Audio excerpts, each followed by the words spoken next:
देव की भूमि में सच के साथ आप देख रहे हैं मनोज नेगी के साथ देवभूमि जन्मगार। हमारे साथ मौजूद हैं उत्तम बिष्ट जी, जो कि वार्ड नंबर 45 कुसुमखेड़ा पूर्वी से पार्षद प्रत्याशी हैं।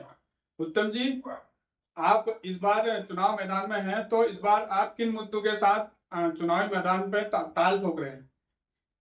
बहुत बहुत धन्यवाद आपका मुझे इस स्टूडियो में आमंत्रित करने के लिए। तो आपके चैनल के माध्यम से ही मैं अपनी बातें रखूंगा और इस बार जिन मुद्दों को लेकर मैं चुनावी मैदान में उतरा हूँ उनमें जो प्रमुख मुद्दा है वो मुद्दा है सड़कों का।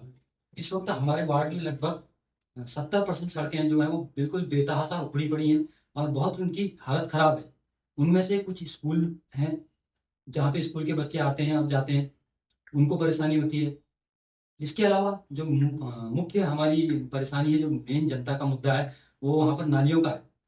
सड़कों के साथ साथ नालियों की व्यवस्था व्यवस्था भी बहुत बुरी है और प्रशासन की तरफ कोई ज़्यादा ध्यान दिया नहीं गया है, क्योंकि अब चुनाव आ रहे हैं तो अब इस वक्त वहाँ पर केवल जनता को भ्रमित करने के लिए टल्ले मारे जा रहे हैं, जिनसे जो कि एक स्थायी हल नहीं है। हमको वहाँ पर स्थायी हल चाहिए और अच्छी सड़कें चाहिए, लाइट व्यवस्था अच्छी चाहिए, पानी की व्यवस्था चाहिए और बढ़िया नाली चाहिए। आपको क्यों लगता है जनता इस बार आपको ही चुनना चाहेगी? देखिए, ऐसा है कि जनता जो है वो सर्वोपरि होती है चुनावों के ऊपर। जनता को जो लगेगा कि जो कैंडिडेट उनकी समस्याओं को दूर कर सकता है वो उसका चुनाव करेगी। अब हो सकता है मुझसे बेहतर भी कोई कैंडिडेट चुनावी मैदान में हो, लेकिन अपनी तरफ से मैं पूरा 100% देता हूँ और समय समय पर करता भी रहा हूँ। चाहे वो बिजली की समस्या हो, चाहे पानी की समस्या हो या कोई अन्य प्रशासनिक समस्या। इससे पूर्व भी एक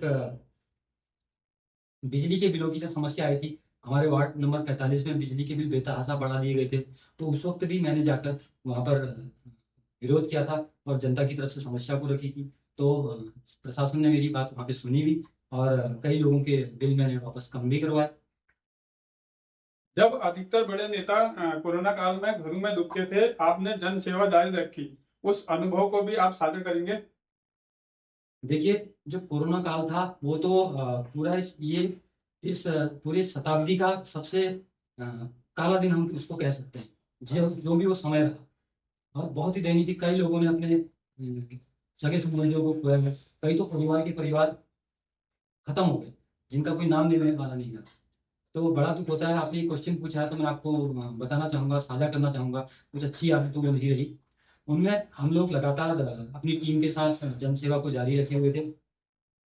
हमारी टीम में हमारे उस समय के तत्कालीन पार्षद वार्ड नंबर 8 के रवि वाल्मीकि जी भी थे। उनके साथ साथ हमारी टीम में मनोज नेगी और बहुत से और लोग भी थे। तो उसमें हुआ क्या कि एक बार हमें एक फोन आता है।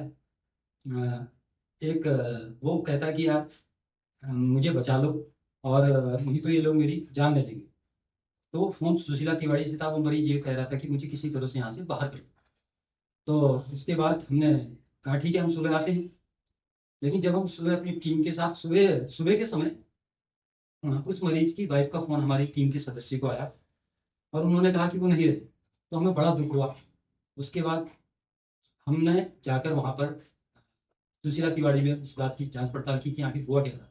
तो वहां पर बहुत सी अव्यवस्थाएं व्याप्त थी। जो मरीज थे उनको सही से इलाज नहीं मिल रहा था। ऑक्सीजन सिलेंडर अवेलेबल नहीं हो रहे थे, खाना नहीं मिल रहा था, लोग डर रहे थे, अपनी जान बचा रहे थे। तो ऐसे में हमारे टीम ने तय किया कि भाई कुछ भी हो, हम इसका प्रतिरोध करेंगे और हम लोग धरने पे बैठे।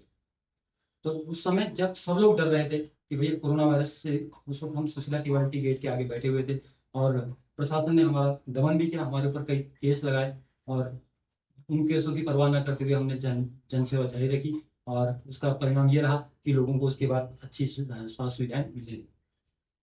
निकाय चुनाव का यह दौर जारी रहेगा। तब तक के लिए आप सभी को नमस्कार और धन्यवाद। आप सभी का जनमुखार समाचार से बने रहने के लिए।